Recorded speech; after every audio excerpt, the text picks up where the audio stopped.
I have been telling you that if you think that you're ahead of other people because you use AI, well, that's not good enough. You think I tell people that if you to stay ahead of the game, you need to be using AI all the time.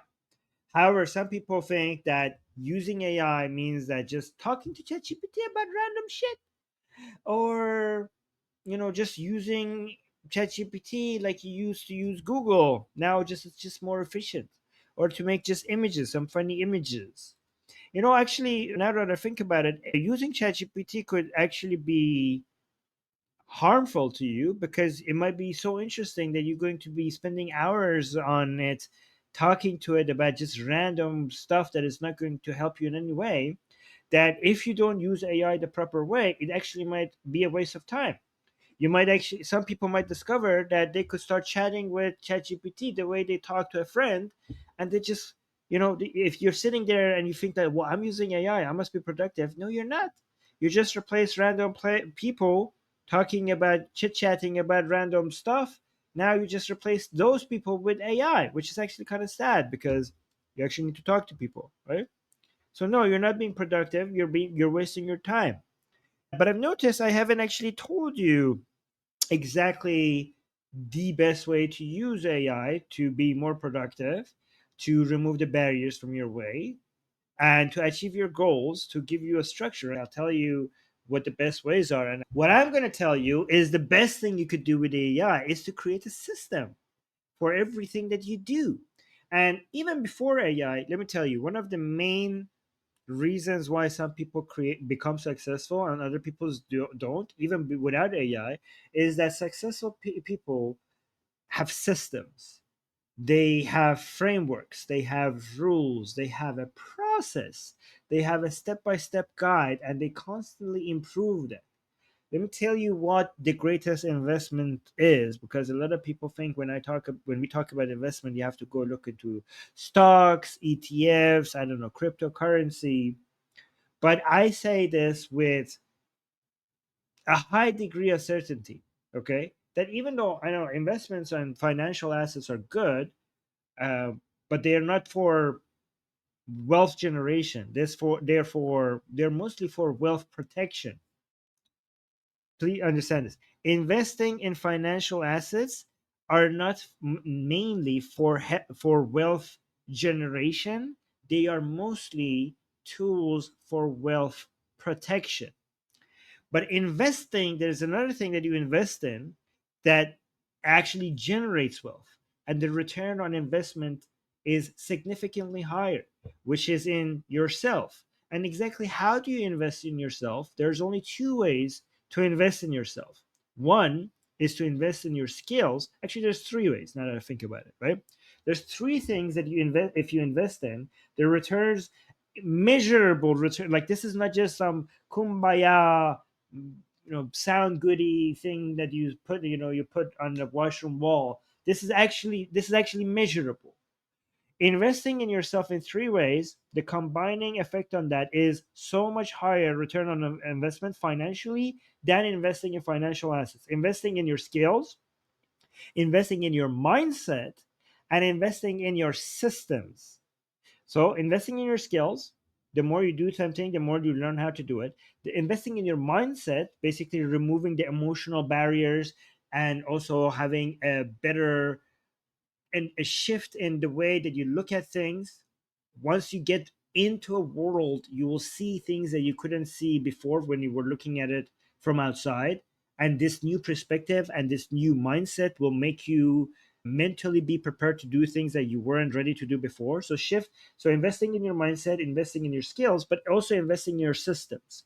But to invest in your systems, you need to actually have systems. A lot of people, when they want to do something, they just jump into it like, okay, what do I do?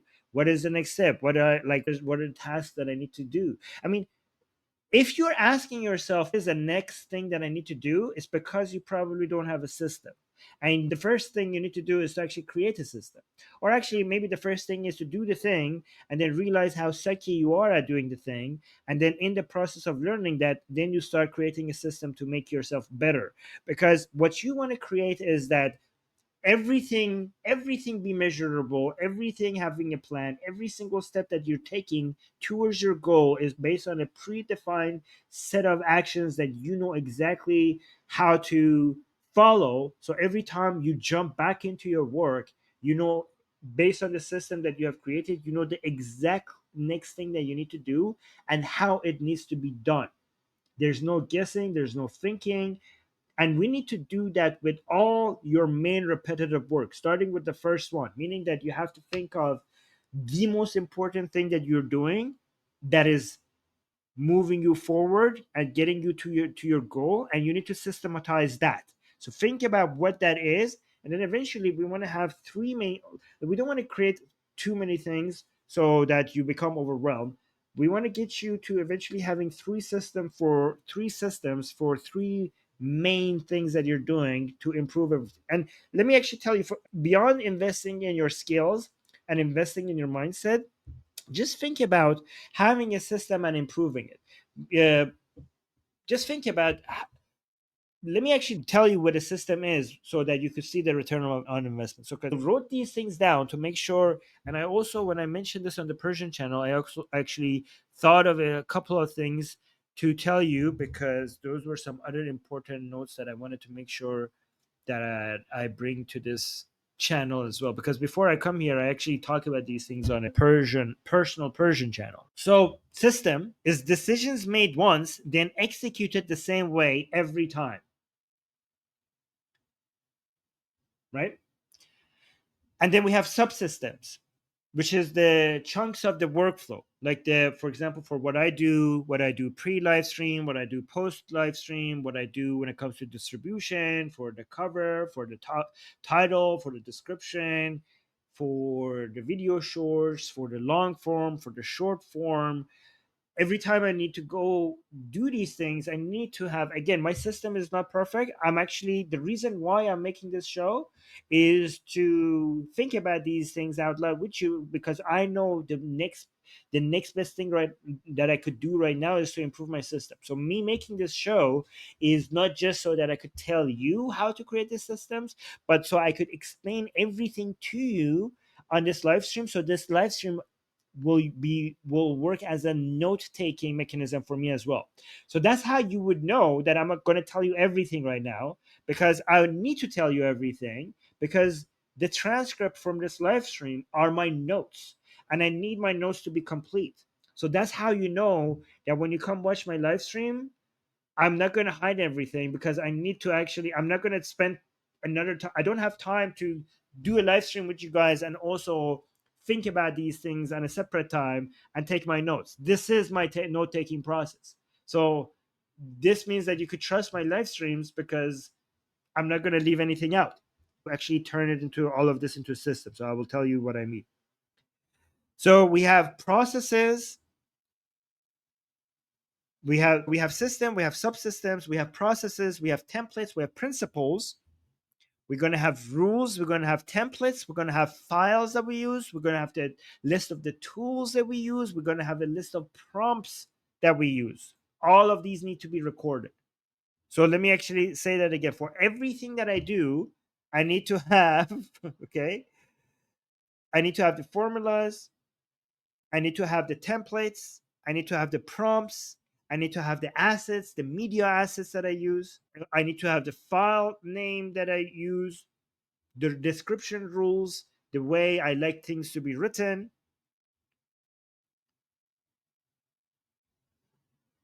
my checklists, my processes, my templates. I told you that already.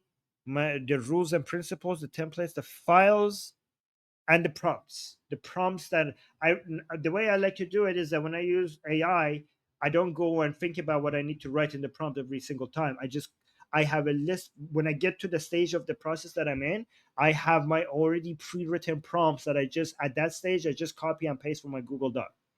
I have my systems on Google Doc, and then every time I'm doing my work, everything just, it's just an interaction between Google Doc and ChatGPT and Gemini sometimes, and I'll tell you why. So let me actually tell you the power of this and the rate of return on investment. Because once you figure out your system and you have completely documented your system from end to end, all of it, then you could actually give your system to ChatGPT and ask for recommendations on how to improve it. And think about if you could improve your system 5% every month, what is the rate of return on that every year? Wait, actually, again, that's not 12 times 5. That is the way you need to calculate that is 1.05 to the power of 12, right? Which is going to be more than the summation of 5%, which I don't know how much. I could ask ChatGPT to calculate that, but it's a lot. It's a lot. That is more than better than most investments that you could even think of every goddamn year. And that's just the system part. And this is why, if you're not doing this, you're screwing yourself over, because the people who succeed are the people with the best systems.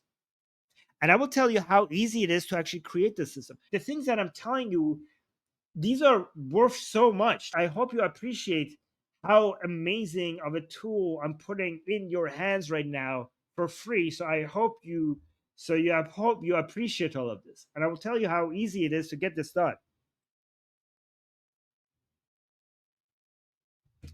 This is right now, this is one of the most powerful things you could do with AI, because creating systems is now so easy.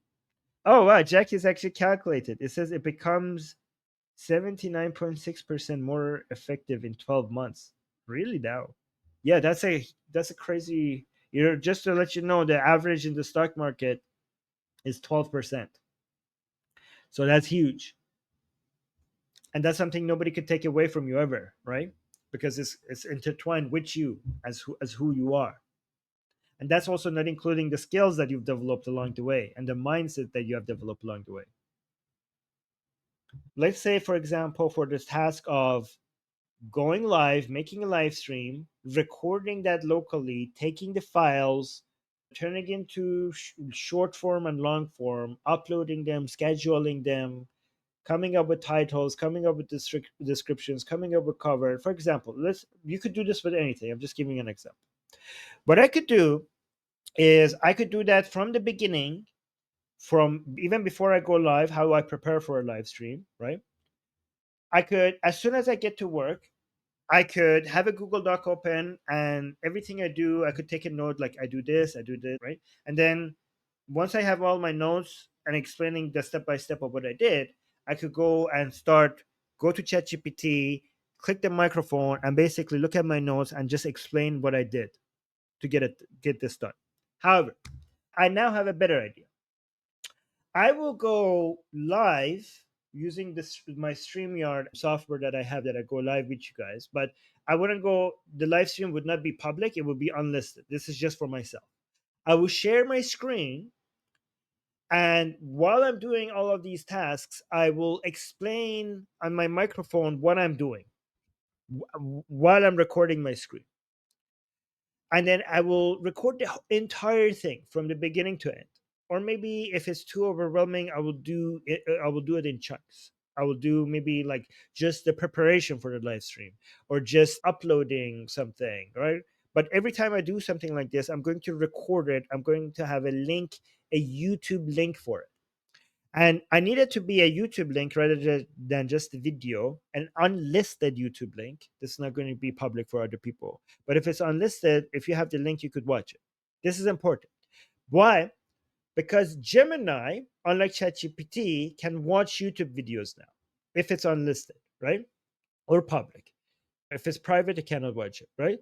So I will take the link, I will give it to Gemini, I would tell it to basically, this is me. I would tell Gemini that this is me doing this task.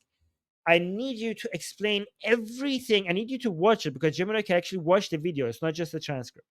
I need you to watch everything and explain in great detail everything that I've explained and everything that I've done. Explain to me the process. And then I would capture I would look at Gemini's notes. It will probably be not complete. I will tell it that it's not complete for it to take another look, and then I will see if the new list is more complete. I will take the notes that Gemini made for me. Then I will go to ChatGPT because Gemini is not as smart as, in my experience, Gemini is not as smart as ChatGPT. So I'm just using Gemini to capture the notes from the process in which I did everything. Nobody has done this. Okay, this is my invention, and I'm giving it to you for free. So I will take all of these notes. I will go to ChatGPT, and because I know Gemini has not been complete in reviewing the video, I will take Gemini's notes, but I would also go to the video on YouTube because after a couple of minutes or hours, YouTube will transcribe the video for me for free. So I will go to that video. I will download the transcription to everything I said, right, while I was recording the video. And I will give ChatGPT's thinking model. And also when I'm using Gemini, I will use Gemini Pro so that it's actually thinking deeply about it. But I will go to ChatGPT, I will go to the thinking model, the reasoning model, and I will tell ChatGPT, okay, here's the notes from Gemini, but also here's the entirety of the transcript because I know that Gemini is stupid. So I need to give you the entire transcript. So here's the entirety of my work process. I need you to turn this to an SOP. An SOP, meaning a standard operating procedure. This is gold. I will tell ChatGPT to turn this into a standard operating procedure. But wait, don't turn it into a standard operating procedure yet. Before you turn it, I want you to turn this into a standard operating procedure. But before you do that, ask me, ChatGPT, ask me five of the best questions that you could ask me. For me to clarify something, ask me the best five questions that if I answer them, then you, ChatGPT, will be in a better position to create a standard operating procedure for me. So ChatGPT will not make me an SOP. It will send me five questions. I will look at those questions. I will click on the mic on ChatGPT, and I will start speaking into my mic. As I will say, I said, regarding question one, here's my answer. Regarding question two, here's my answer. Regarding question, I will answer all of the questions that it's asking me. And then I'm like, okay, here's my answers. Now you're ready to make me a standard operating procedure. It makes me a standard operating procedure. I will look at it. It will probably have some issues that I don't like about it. I will click on the mic. I will start speaking to my mic to ChatGPT, record this, and I will tell it. You don't need to write the prompt. There's a microphone button, not the voice module, not the live voice chat with ChatGPT. That's not what I'm talking about. There's a mic that you could click that transcribes your audio, and then you hit that send as a prompt. So I hit that microphone button, and I will tell ChatGPT every place in the standard operating procedures that I don't like, or any part that is screwed up, and I will explain in detail why I think that's not good and why I don't like those parts. And then again, this is on reasoning model. I will send that, and will tell it to make me a new adjust those parts, and then it keeps. I keep doing this until I get the SOP that I want, the SOP that is good. Oh, by the way, I forgot a part. I'm not the SOP shouldn't be just my process. At some point, I'm going to ask it. Okay, so this is my standard operating procedure. Give me some suggestions on how to improve it. So now that I have something that represents what I have been doing and the best way I think it should be done, I will ask ChatGPT. Well, this is my method right now. Give me five suggestions on how to improve it, and also give me five suggestions on how I could use AI to improve this process. Five non AI related improvements and five AI related improvements. Or maybe just five in general, if AI could help included in that five. Let's simplify. Give me five suggestions, the best five suggestions that you could give me to improve my standard operating procedure. Also, if there's any one of them that AI will be helpful in it to improve it, tell me what that is. Include AI suggestions as well. I will look at the five suggestions that it gave me. I will look at those five suggestions that it gave me, and I will tell it, like, I like number one, maybe, and two, and maybe number four. I will tell it the ones that I like. I'm like, okay, change our standard operating procedures that we have, and apply these three to the standard operating procedure. Apply these three things. And then I wait for it and I look for the new standard operating procedure. And if it's all good, then I will tell it this. I will tell it, great, turn that into a PDF for me. Turn that into a PDF document for me. It will turn it into a PDF document. You download it. Sometimes it gives you an error. If it gives you an error, try again. Download the PDF, look at the PDF, see if everything is clean and ready. Then you go to ChatGPT. You go to ChatGPT projects. Projects, right? It's somewhere, it's on the left, it's in the middle. It's right above the chats area. You create a new project for the standard, and then so the reason why we turn it into PDF, because when you make a ChatGPT project, there is an instruction area and there's a file area. So when you make a new project, give it the name. So for example, my project would be regarding, I would call it YouTube, because this is again around my YouTube area. Or maybe content creation. I would call this content creation project, right? And again, if I have multiple standard operating procedures regarding content creation, one of them is about preparing the live streams, one of them is about editing videos, I could make multiple PDF and then upload them all under the same project, which is content creation. So I'll click new project, call it content creation, and then I will upload the PDF.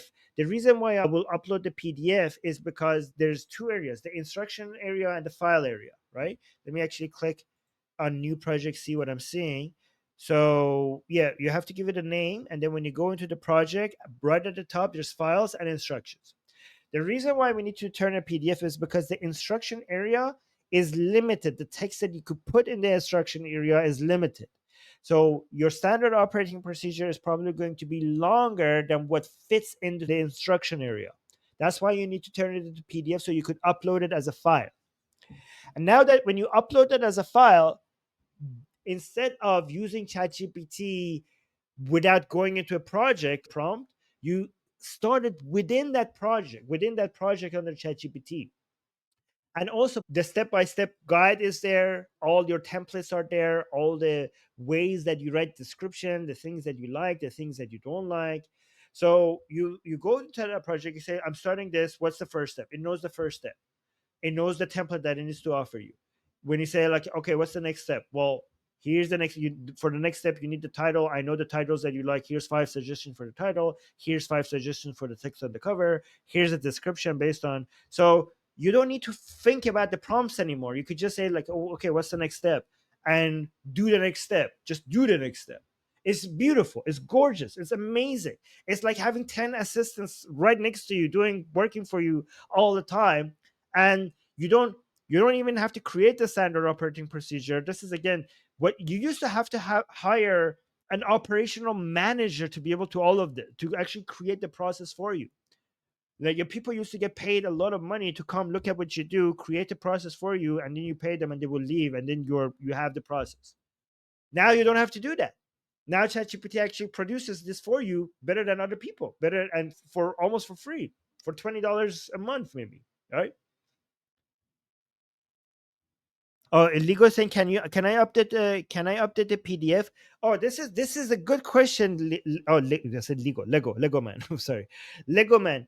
Um, that's a good question. This is what I don't like about it right now. Every time I want to update the PDF, I have to actually delete the old one and upload a new one. What I'm hoping ChatGPT does at some point is, instead of me having to upload files, because ChatGPT is already right now, my ChatGPT is already connected to Google Docs, that it can do that. But what I want is live documents. Like instead of uploading a PDF, I want to be able to connect it to a Google Doc, so that when I update the Google Doc, my reference files gets updated automatically. That's what I want. So I like to have my SOP and keep coming back and improving it every once in a while. One thing that is important for ChatGPT, the standard operating procedures to have, is the prompts that you like to use, because when you give your SOP to ChatGPT to review, then it could also review your prompts and see if you could improve the prompts. So when but so for example, well, at this stage, I will tell ChatGPT to write this for me, to do this for me, and this is the prompt I use. When I give my SOP for the review to ChatGPT, then it also looks at my prompts and say like, well, I could actually improve your prompt here. So I don't even need to be a prompt engineer because it could see the vision, it could see what we're trying to do, and it also improves every single step of the way. And then when I'm doing the work, now every time I get to the step that I need to use a prompt, ChatGPT will give me the prompt to feed back into it. It will tell me, okay, copy and paste this prompt. Okay, and I will go to the next step. It will just give me the prompts, and I will just copy it from ChatGPT into the text box, and it will just click enter, and it will just do the thing. It's just telling me the prompts that I need to feed into it. This is beautiful. Oh God, how easy so much work is done becomes when you do this.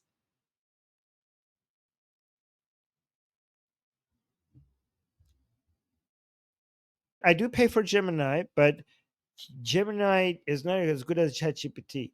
For ChatGPT, I personally pay the $200 a month version of it because I use the reasoning model so much that the $20 a month is not good enough for me. But let me actually go to the next thing you could do. When you have all of this, why stop there? Okay, what I told you right now so far is worth so much, like tens of thousands of dollars at least, just what I told you. Like, I'm not exaggerating. If you go and see the what what I'm telling you is replacing, it is worth tens of thousands of dollars. I'm going to add more. Is wait, we have more. Okay. Okay. Look at this. So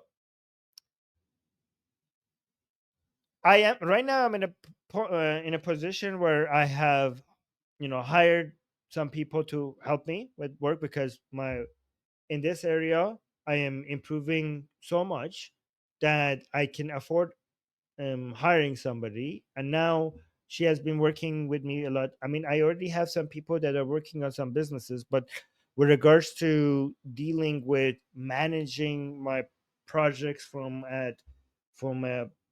I just started with this, so bear with me as I'm learning myself and I'm communicating with you. So I have an assistant and that I'm going to try to pay more to, because she's just doing some mundane repetitive work, but now I'm going to get her a ChatGPT subscription so that she could do more. So the next phase is to, if you get to the point where you could hire people, how all of this will help.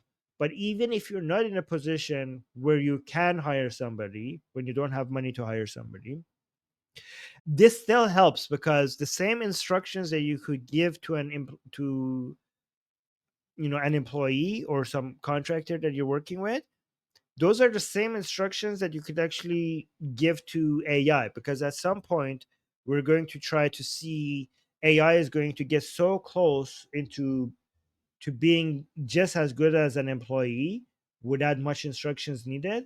So creating education training tutorial for a potential hired work is good, needs to be as good enough for AI as well. And I will explain, right? And somebody might ask me, Armin, why would you hire somebody?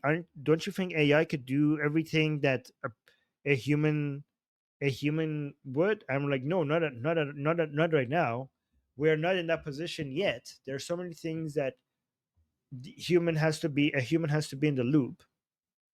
But also, as powerful as AI could be, at the end of the day, a human with AI could be even more powerful. Do you know what I mean? So when you're hiring somebody, when you get to the point where you could hire somebody, just make sure that they're using AI for everything. Like, show them, create a process for them, create a training tutorial for them, and then use that as a way to get them to use AI for every. So the same employee that you were paying, I don't know how much, is now with the same money 10 times more productive. So I don't need to replace humans with AI, given that with AI, the same employee can now produce 10 times the work. This is why I think people who are worried about being replaced with AI, they're missing the point, because as somebody who's hires people, you could see that I don't need to replace humans because of AI. I just need to get these humans to use AI so they become a lot more productive than before. That's the way to look at it. That's why I always say AI is not going to replace humans. Humans who use AI are going to replace humans who don't use AI. And this is what we do. Because this live stream is about creating a standard operating procedure. This is so connected that I need to add this at the very end of this live stream, because the same system, the same process that I told you, that I showed you, that can help you create a standard operating procedure and constantly improve it. By the way, you need to reevaluate your standard operating procedure every month for two reasons. Because after 1 month of going through your standard operating procedure every day, you're going to notice certain things that you didn't notice before. And also, because of advancements in AI and other software, every single month, your standard operating procedure needs to consider the new abilities of AI and the new tools on the market. That's why, and also because you're a solopreneur, you are a lot more flexible. And this is how to be flexible. To be flexible is to have a system, and every month, something that companies do every year, you do every month. Every month, you come look at the scene, you look at the new softwares, you look at the new tools, and you ask AI, well, look at my SOP, look at the new tools on the market, see with my budget what I can is if there's anything I can improve. Look at it, make me suggestions based on the new tools on the market. This will give you some degree of flexibility and improvement that big corporations cannot do. And this is how you outcompete as somebody who's just getting started. So the next phase is creating a training pack for potential employees that you want to hire or AI that you want to train. And the reason why this is relevant is because the same video that you made going from beginning to end, that you created to produce the SOP, is the same video that you could send to your employee as a way for them to look at what you're doing and how you do it. But also, after you ask AI to make you an SOP, you have to ask AI to make you a training pack explaining a training tutorial that explains the task, explain why it matters, step by step guide, every template that she needs to use on the way, every single prompt that she needs to use on the way, every single rule and principle that she needs to be aware of, templates, rules, principles, prompts, references, files that she needs to use, media assets, the AI models that she needs to be using, the software that she needs, all the software and the tools that she needs to be using, all of them explained to her. And then here's what you do. You give it to her, you tell her to watch the video and then follow the guide, that the training material and the guide that the AI has made it. And then you look at her output. And every time she creates an output that you are not happy with, this is the good part. Instead of going out to her and blaming her, you go to AI and you blame the AI. So instead of telling her that she did something wrong, if she creates a content, or if the description is not good, or if the thumbnail is not good, or if anything, you go to with your phone. If the Twitter post is not good, or if the Instagram post is not good, you take a screenshot. You go to the project, the very project, because the project has all the references. It knows the context. You don't need to explain the context. You go under the project, you upload the screenshot there, and you tell ChatGPT, like, look, you screwed up. She didn't screw up. You screwed up. Why did she do this? Tell ChatGPT, this is the reason why I don't like how she did this here. So And guys, this also makes you not turn into an angry boss that people don't like to work with, because ChatGPT also has access to the best friendly, convincing, the best employer-employee relationship tools, right? So I will ask ChatGPT first to update the training material, update step-by-step guide that she has, so that this doesn't happen again, and also write down a message for me, the most effective message to me, so I could send her, so that she knows what went wrong here without feeling like I'm attacking her, so that this doesn't happen again. This is my technique. I haven't seen this anywhere. I mean, I'm very happy with what I came up with. All right, so I think now it's complete. Take action on the things that I'm teaching you here, please. This is gold. This is beautiful. Everything I'm telling you is worth so much. Please start something and apply this. If you haven't started something, maybe my next stream is going to be more guidance, giving you more guidance on what business you should be like, give you some ideas on how to figure out what business you need to start, right? When it comes to employer-employee relationship, this is beautiful, because every time I see something that is wrong, instead of getting frustrated, I know exactly what I need to do. Like, you don't need to get frustrated, you don't need to get angry with anybody. You already have a process. The things were supposed to go wrong. You take a screenshot, you go to the project, you're like, this is what happened. Here's the area that I don't like. Let's update the training material. Let's draft. Give me a message to send to her. If she responds, you screenshot the response, you give it back to ChatGPT. He's like, okay, she took it negatively, she took it positively. The result was this. Maybe take that feedback. Maybe, oh, you need to come up with a standard operating procedure on how to talk to your clients, how to talk to your employees. So um I mean, guys, this doesn't just apply to work. Even if you like having a fight with your wife, if you said something and then she said something that you didn't expect, or she took it the wrong way, take a screenshot of that chat, tell ChatGPT, like, hey, tell me, what did I do wrong? I know, guys, it's always you. All right, here's another tip in life. I know this might sound harsh, but don't blame other people. Always say it's my fault, because if you blame other people, that means there's no room for improvement. Okay, just forget your ego. Always assume it's your fault. And if you always assume it's your fault, instead of, don't shame yourself, don't be upset with yourself, just assume it's your fault, not so that you look down upon yourself, but because when you think it's your fault, that means that there's something I could do about it. If you think it's someone else's fault, that means it's out of your control. But if you think it's your fault, instead of blaming other people, that's a recipe for improvement every goddamn time. So if I say something and my wife, for example, gets upset, instead of saying, like, thinking about, oh my God, what's wrong with her? I was like, oh my God, what did I do wrong? I always think, what did I do wrong? Because when I think like that, when I blame myself, when I think that I am at fault, then I am constantly improving.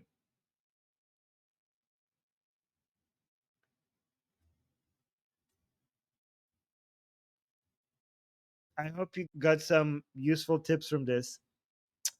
Honestly, some of the things that I told you are things that I get inspired just by talking to you to say. This is why I like to go live, because this is like a diary, right? This is like a diary for me. And people who take diaries, they know that when they start writing their thoughts down, new thoughts come to their mind. And this is why, as I'm speaking to you guys, if I was just thinking about this myself, some of these thoughts would not come to my mind. But because I come live and tell you, sometimes I need to just keep taking notes, because I'm like, I have my best ideas when I come and do a live stream. Thank you for that. All right, I'm gonna end the stream so that it doesn't become too long. Recommend this channel to people, because it's a shame that more people are not benefiting from all this wealth of knowledge and tips that I'm giving you.